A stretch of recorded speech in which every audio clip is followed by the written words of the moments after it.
शायो खैर आहे। एहा मुआ लाए फ़ख्र जी ॻाल्हि आहे जो मां सिंध जे सदा हयात शाइर ऐं सूफ़ी बुज़ुर्ग हज़रत शाह अब्दुल लतीफ़ खे ख़ैराज अक़ीदत पेश करी रहा आहियां।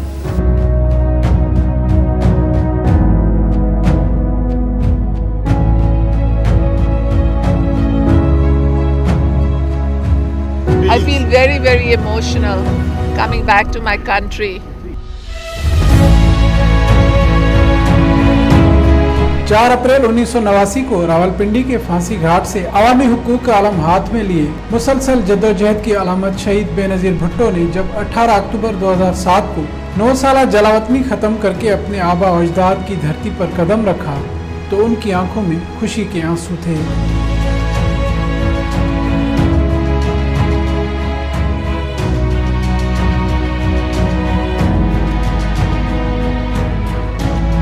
18 अक्टूबर के दिन कराची एयरपोर्ट पर अवाम के समंदर ने शहीद बेनज़ीर भुट्टो का फकीदुल मिसाल इस्तकबाल किया और हवाई अड्डे से लेकर शारा फैसल के दोनों अतराफ था मज़ार कायद तक लाखों का मजमा अपनी बहन और शहीद भुट्टो की बहादुर बेटी की एक झलक देखने के लिए घंटों इंतजार में खड़े रहे थे। मोहतरमा बेनज़ीर भुट्टो ने अपनी तमाम जिंदगी मुल्क के गरीब व महकूम तबके के हुकूक के लिए बेहतरीन सियासी जदोजहद की और इस राह में उन्होंने 2 डिक्टेटर्स जनरल ज़ियाउल हक और जनरल परवेज मुशर्रफ का डट कर मुकाबला किया।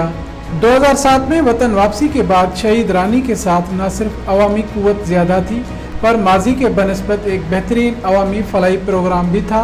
जो शायद अवाम दुश्मन ताकतवर हलकों की आंखों में कांटे की तरह चुभ रहा था और यही वजह थी कि उनकी आमद के चंद घंटे बाद ही शारा फैसल कारसाज के मुकाम पर उनके कंटेनर पर एक के बाद दीगरे 2 बम धमाके किए गए जिसके नतीजे में जानिसारान बेनज़ीर और जियालों की लाशें बिखर गयी।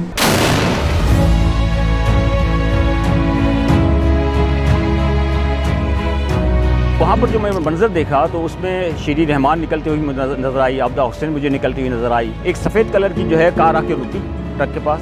और वो जो जियाले थे वो सारे अम्ब्रेला बन गए थे। अम्ब्रेला बनकर मोहतरमा बेनज़ीर भुट्टो जो है निकली बाहर और वो उसके अंदर से होती हुई गाड़ी में बैठी और गाड़ी बहुत तेज़ी के साथ वहाँ से गुजर गई।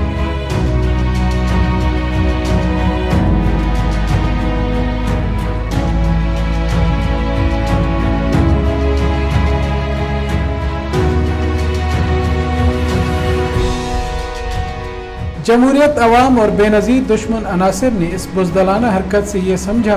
कि अब मोहतरमा बेनज़ीर भुट्टो डर कर पीछे हट जाएंगी और अपनी सियासी सरगर्मियाँ महदूद कर लेंगी, पर दुख्तर मशरक़ और इस्लामी दुनिया की पहली खातून वज़ीर आज़म का एजाज़ पाने वाली मुदब्बर सियासी रहनुमा ने अगले ही रोज़ सुबह के वक्त सबसे पहले कराची के अस्पतालों का दौरा करके ज़ख्मी जियालों की अयादत और शुहदा के वर्सा से ताज़ियत की और उसके बाद एक पुरहुजूम प्रेस कॉन्फ्रेंस करके न सिर्फ दुश्मनाने जमहूरियत को मुंह तोड़ जवाब दिया पर आवाम को हमेशा की तरह इस बार भी हिम्मत फराम की।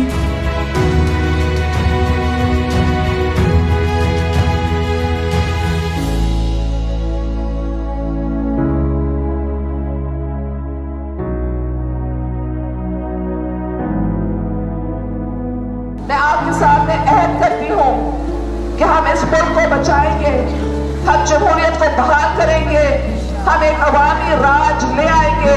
ताकि मजलूम अवाम, गरीब अवाम, मजदूर अवाम, किसान इस मुल्क के मालिक बने।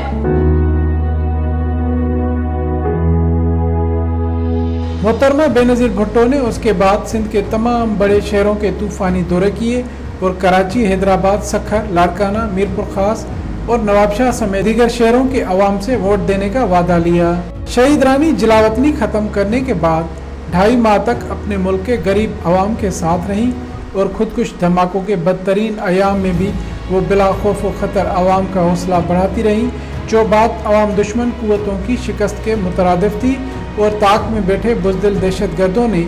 आज से 14 बरस कबल एक बदकिस्मत शाम लियाकत बाग में हमला करके उन्हें शहीद कर दिया।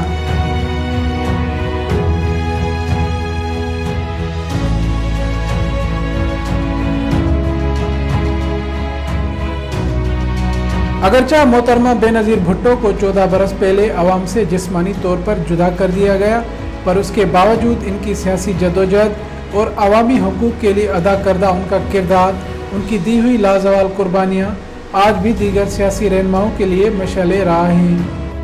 फ़ख्र एशिया जुल्फ़िकार अली भुट्टो के आंगन में 21 जून 1953 को जन्म लेने वाली बेनज़ीर भुट्टो की सियासी और ज़ाती ज़िंदगी पर नज़र दौड़ाने से बखूबी अंदाज़ा लग जाता है कि दुख्तर वादी मेहरान ने शाह अब्दुल लतीफ़ भिटाई की सुरमियों जैसी मुस्तकिल मिजाजी से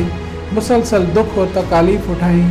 शहीद रानी ने हार्वर्ड यूनिवर्सिटी से पॉलिटिकल साइंस में ग्रेजुएशन और उसके बाद ऑक्सफोर्ड यूनिवर्सिटी से फ़लसफ़ा, मुआशियात और सियासियात में एमए किया, जबकि 1977 में वो वज़ारत खारजा उमूर में खिदमात सर अंजाम देने की नीयत से वतन वापस आई, मगर किस्मत को कुछ और ही मंजूर था और इसी साल जनरल ज़ियाउल हक ने उनके वालिद शहीद जुल्फ़िकार अली भुट्टो की अवामी हुकूमत का तख्ता उलट दिया और मुल्क में मार्शल लॉ नाफिज करने के बाद उनके वालिद को जेल भेज दिया। साथ ही में बेनज़ीर भुट्टो को उनके घर में नज़रबंद कर दिया गया। जब 4 अप्रैल 1989 में जुल्फ़िकार अली भुट्टो को कत्ल के एक मुतनाज़ा केस में तख्ता-ए-दार पर लटकाया गया तो बेनज़ीर भुट्टो ने बहादुरी के साथ अपने वालिद का सियासी अलम हाथ में थमाया और 28 बरस तक तवील अवामी जदोजहद करके अपनी जान का भी नजराना दे डाला।